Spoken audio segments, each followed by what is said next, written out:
Protest is almost part of South Korea's national DNA. Scenes like this rally against the government's handling of last year's ferry disaster are a regular feature of life in downtown Seoul, as are the police's tactics in response. Impenetrable barriers and impassive massed ranks are used to keep protesters to designated areas. It's a far cry from how things worked 20 years ago. Now the use of tear gas has been banned, offensive measures replaced by defensive ones. The watchword, no casualties. In the past, there was direct physical confrontation between protesters and the police, resulting in casualties. Now, thanks to the installation of things like vehicle walls, this has been prevented.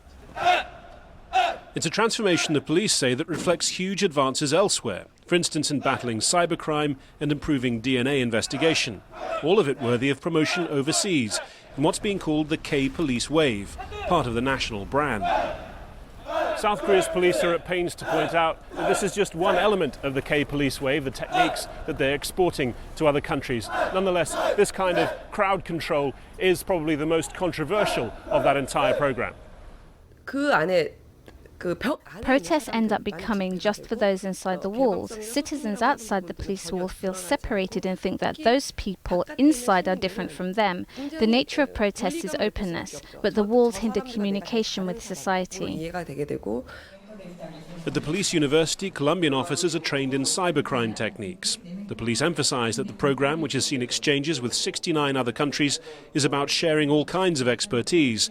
But they also admit that for some of their partners, particularly Middle Eastern ones, the greatest interest is in equipment and tactics for maintaining public order.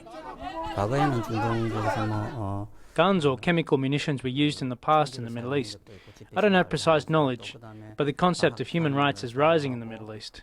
As such, countries recognise that their techniques are not appropriate, and they're seeking from us more humane ones, which could stop people getting hurt.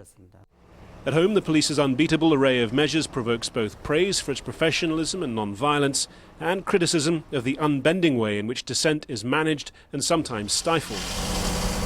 The K-Police Wave is likely to export that mixed reputation as it breaks on foreign shores. Harry Fawcett, Al Jazeera, Seoul.